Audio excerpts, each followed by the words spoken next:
Friends, today I'm going to talk about the poem. The word is too much with us, composed by William Wordsworth. William Wordsworth का जन्म हुआ था 7 अप्रैल 1770 को and death हो गई थी 23 अप्रैल 1850 को. Let's talk about the poet. William Wordsworth is one of the most important English poets and founder of the Romantic movement of English literature. William Wordsworth most important English poets में से एक है और founder निर्माता है romantic movements के in English literature में.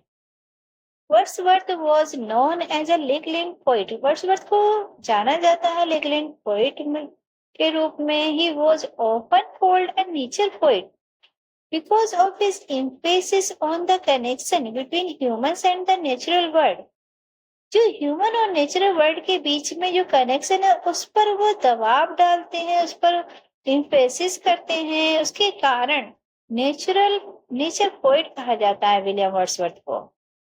He became widely successful and was named poet laureate of England in 1843. वह बहुत ज्यादा सफल हो गए और उनको उपाधि मिली poet laureate of England in 1843 में. Now I will discuss about the poem. In this poem, the poet laments that human beings have become more attached to material things. इस पोयम में पोएट लैमेंट करते हैं. Lament means विलाप करते हैं, दुखी महसूस करते हैं कि ह्यूमन बीइंग्स क्या है, बहुत ज्यादा अटैच हो गए हैं मटेरियल थिंग्स से, भौतिक चीजों से. He expresses his deep concern over people's growing love for worldly things. वह अपना बहुत ज्यादा गहरा कंसर्न एक्सप्रेस करते हैं, बहुत ज्यादा ध्यान देते हैं कि लोग का जो बढ़ता हुआ प्यार है किसके लिए, वर्ल्डली थिंग्स, सांसारिक चीजों के लिए जो लोगों का बढ़ता हुआ प्यार है उस पर बहुत ज्यादा वो कंसर्न दिखाते हैं. Man has become slave to the god of money called mammon. Man क्या हो गया है, गुलाम बन गया है गॉड ऑफ मनी का. गॉड ऑफ मनी में mammon. He appeals to all of us to give up mammon worship. वह हमसे प्रार्थना करता है, हम सभी से, कि हम मैमन वर्शिप को गिव अप कर दें, छोड़ दें, एंड स्टार्ट लविंग नेचर, और नेचर को प्यार करना शुरू कर दें. At a time industrialisation had just started showing its impact on human mind. उस समय जो इंडस्ट्रियलाइजेशन था, औद्योगिकरण था, उसने स्टार्ट कर दिया था दिखाना अपना प्रभाव ह्यूमन माइंड्स पर. Now I will discuss the poem Stranger Wise and explain it. The word is too much with us, late and soon. Getting and spending we lay waste our powers. Little we see in nature that is ours. We have given our hearts away a sordid wound. The word is too much with us. हम इस संसार में बहुत ज्यादा busy हो गए, बहुत ज्यादा हम मटेरियल चीजों से प्यार करने लगे. Late and soon, every day.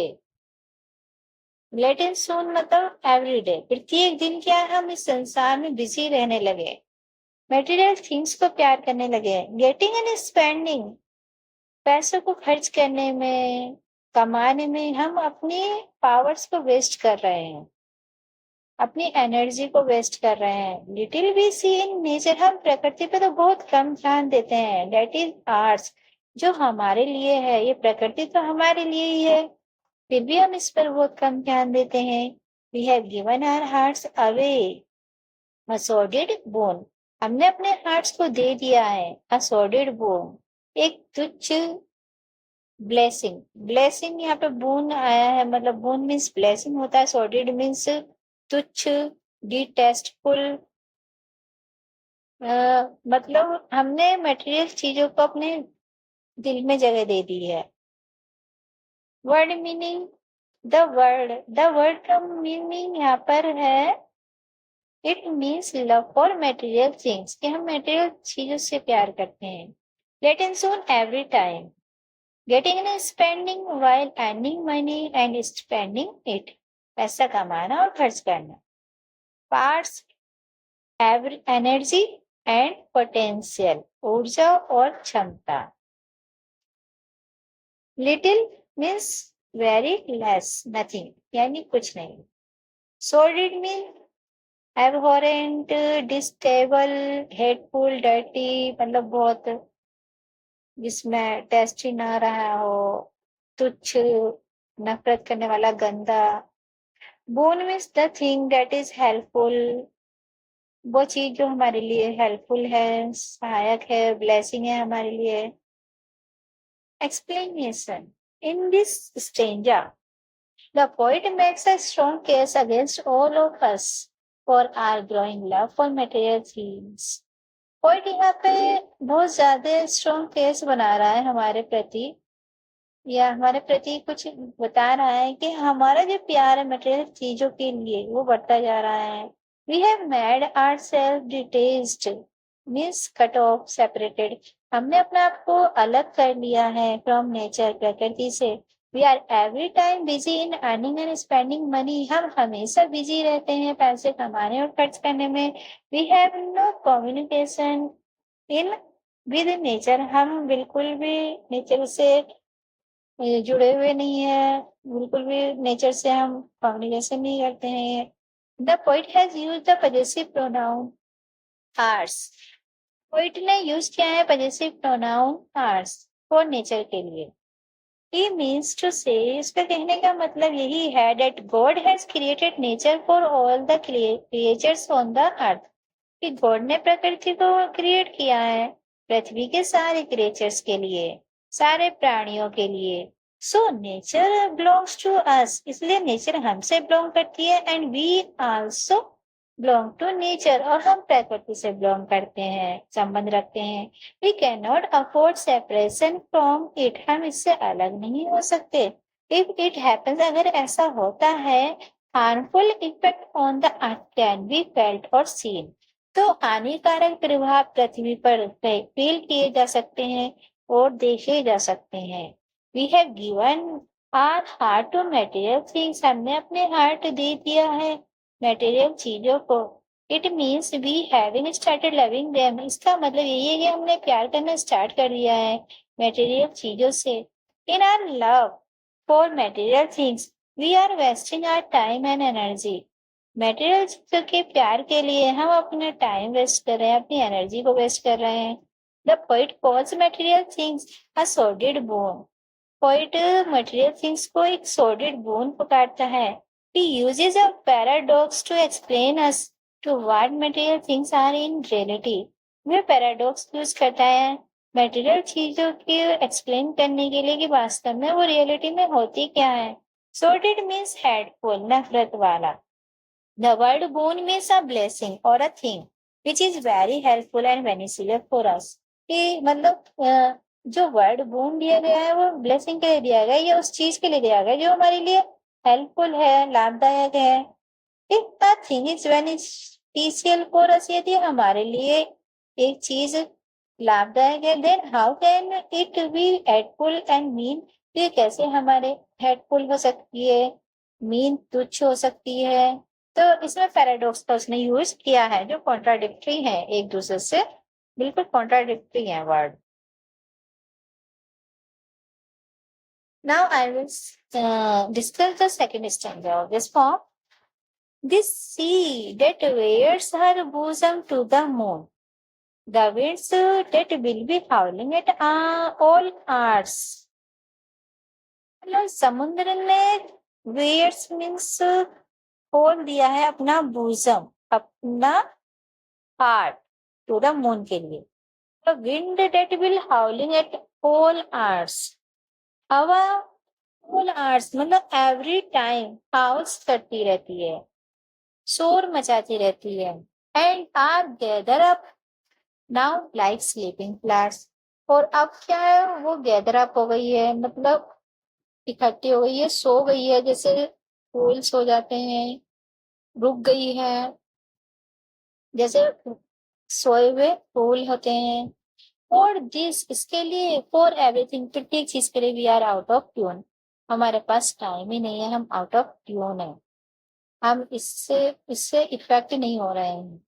It moves us not, ये हमें इफेक्ट नहीं कर पा रही है, हम इसके लिए इस पर ध्यान नहीं दे पा रहे हैं प्रकृति पर। Word meaning, bosom, the front of person chest, person की चेस्ट का front part, means heart. Bare, without any cover like clothes, यानी बिना कपड़ों के। Howl, the sound created by the blowing of fast wind, बहुत तेजी से हवा जो चलती है उससे जो क्रिएट होती है sound, means howl. Up, gathered means huddled, यानी रुक जाना, हडल्ड हो जाना, इकट्ठा हो जाना। Out of tune, if music, the person is out of tune when someone sings और plays instrument ignoring the rules of notes. वह पर्सन जो म्यूजिक से आउट ऑफ ट्यून हो जाता है, जब कोई गाता है, प्ले करता है इंस्ट्रूमेंट को, तो वो इग्नोर करता है नोट्स के जो रूल्स हैं। People are not following nature, तो इसका मतलब यही है कि पीपल भी नेचर पे ध्यान नहीं दे रहे, so they are out of tune, वो भी आउट ऑफ ट्यून है। They are not in harmony with nature, प्रकृति के साथ उनकी कोई हार्मनी नहीं है, कोई मधुरता नहीं है। It moves us not, it means the poet wants to say, poet का कहने का मतलब यही है that natural beauty does not move our emotions, कि जो नेचुरल ब्यूटी है वो भी हमारे इमोशंस को मूव नहीं कर पा रही है।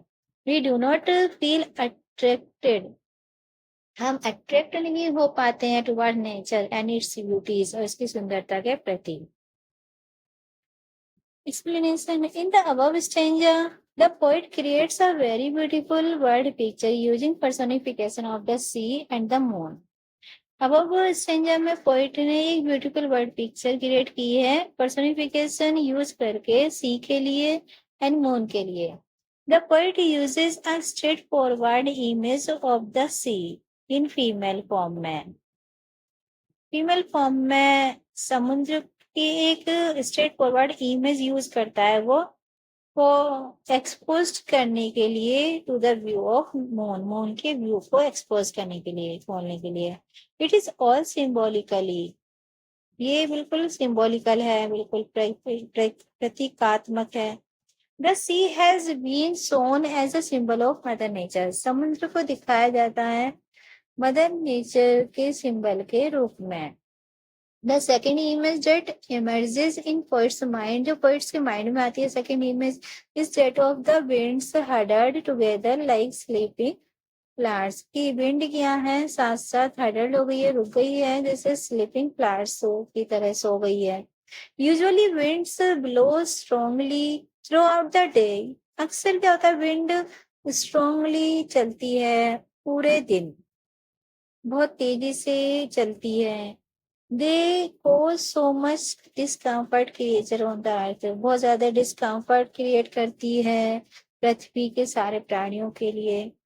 But at night they become काम एंड क्वाइट, किंतु रात में बिल्कुल काम हो जाती है, बिल्कुल शांत हो जाती है, क्वाइट हो जाती है। The poet uses a simile of sleeping flowers और द विंड्स, सिमिली का भी यूज किया है स्लीपिंग फ्लावर्स की winds के लिए, that have now huddled up together as if in the position of sleeping, ऐसे लग रहा है जैसे वो सो रही है wind. The use of bird howling creates imagery of animals like wolves and dogs. जो वर्ड है howling, उसका जो यूज है वो क्रिएट कर रहा है, एक इमेजरी दिखा रहा है एनिमल्स की, जैसे वॉल्व्स और डॉग्स की है। But the imagery sleeping flowers soften the impact of the violent wind in the reader's mind. जो इमेजरी दिखाई गई है स्लीपिंग फ्लावर्स की, वो प्रभाव को कम कर देती है वॉयलेंट विंड की रीडर्स के माइंड में। For this, for everything we are out of tune, it moves us not. Means the poet says that people do not feel moved not only by the beautiful scenes described by him in the previous line. Poet का कहने का मतलब यही है कि people बिल्कुल भी feel नहीं कर पा रहे हैं, बिल्कुल भी ध्यान नहीं देते, नहीं मूव हो पा रहे हैं सुंदर जो सीन है जो उसके द्वारा डिस्क्राइब किए गए हैं प्रीवियस लाइन में, but also all other beautiful scene, बल्कि वो दूसरे सुंदर सीन से भी मूव नहीं हो पा रहे हैं, मतलब उनके हार्ट को मूव नहीं कर पा रहा है, बिल्कुल भी वो फील नहीं कर पाते हैं नेचर को। They are now in this harmony, out of tune है वो भी नेचर के साथ। God, great God, I would rather be a pagan suckered in a greed outborn। ए मतलब गॉड, नेचर, प्रकृति का गॉड, काश मैं एक पागल होता। पागल मतलब सक्कर्ड इन अ क्रीड आउटबॉर्न, मतलब मैं सक्कर्ड आउट, क्रीड मतलब धर्म, धर्म से बिल्कुल आउटबॉर्न हो जाता, बिल्कुल भी मैं अपने धर्म पे मैं बिल्कुल अलग हो जाता। So might I standing on this pleasantly, और आकाश ऐसा होता कि मैं उस हरे भरे मैदान में खड़ा होता, हैव ग्लिम्स देखता रहता, that would make me less forlorn, जो मुझे बहुत कम अकेलापन महसूस करवाता। हैव साइट ऑफ प्रोटियस, मैं जो प्रोटियस गॉड है उसके दृश्य को देखता है, राइजिंग फ्रॉम द सी, जो समुद्र से निकलते हुए हैं, समुद्र का देखता है। और हियर द ट्रिटन, जो दूसरा गॉड है ट्रिटन, उसको सुनता, ब्लो हिज रीथेड हॉर्न, जो अपना हॉर्न बजाते हैं, हॉर्न बजाते हुए निकलते हैं समुद्र से, तो मैं उनको देखता, मतलब अगर मैं हरे भरे मैदान में खड़ा होता तो मैं प्रीटियस और ट्रिटन जो गॉड हैं समुद्र के, उनकी साइड को देखता, उनकी ग्लिम्स देखता, उनकी झलक देखता, तो अब मुझे ये बहुत ज्यादा प्लीजेंट लगता और मुझे अकेलापन फील नहीं होता, मैं बिल्कुल प्रकृति में लीन हो जाता। प्रकृति मुझे मंत्रमुग्ध करती है। पोएट यहाँ पर यही कहना चाहता है कि मैं अपने, जो हमारे धर्म में लिखा गया है कि गॉड्स पे ही विश्वास करना चाहिए, तो हम मैं उस गॉड से सकड़ ले जाता, आउटबॉर्न हो जाता, मतलब उसको नहीं मानता। Word meaning, a pagan, a follower of ancient religion of Rome, एक फॉलोवर जो एंशिएंट रिलीजन प्राचीन जो धर्म है रोम का, in which people believe in many gods and goddesses, जिसमें लोग विश्वास करते हैं कई सारे गॉड और गॉडेसेस में। सेकंड मतलब नॉरिस्ट ब्रॉटअप, जो पालन पोषण हुआ है उस धर्म में। क्रीड मतलब फेथ, डॉगमा, विश्वास। Outworn, out of date, obsolete. Lea, pasture of an area of grassy land, यानी चरागाह, हरा भरा मैदान। ग्लिम्स, अ शॉर्ट व्यू, छोटी सी झलक। Forlorn, alone and happy.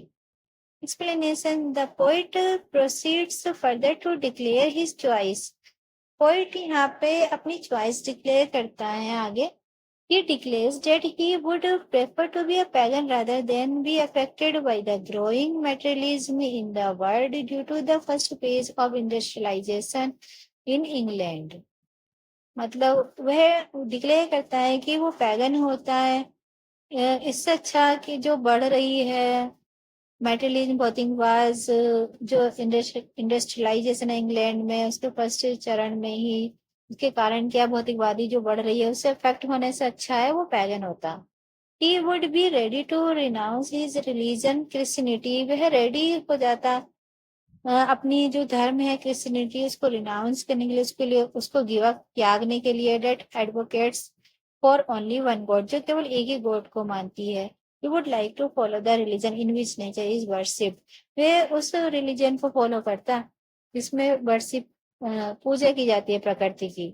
The poet imagines himself standing on some green piece of land near the sea, poet imagine करता है कि वो हरे भरे मैदान में खड़ा हुआ है समुद्र के पास। Would have the glimpse of ancient Greek and Roman mythical gods Proteus and Triton, कि वह जो हरे भरे जो समुद्र, जो ग्रीक और रोमन मिथिकल गॉड है उनकी ग्लिम्स देखता, उनकी झलक देखता। ब्रूटियस एंड ट्रिटन की, Proteus would be seen emerging from the sea, समुद्र से निकलते हुए देखता प्रोटियस को. Triton would be blowing his punch like horn. अपने वो शंख को बजाते हुए देखता उन्हें जैसे हॉर्न होता है. In this way he would not feel lonely and sad at all in the company of Roman and Greek gods. इस प्रकार से वो बिल्कुल भी अकेलापन या दुखी महसूस नहीं करता रोमन और ग्रीक गॉड्स की कंपनी में. Dear friends, here this poem ends up. I will come with a new poem next time. And till then, have a nice day.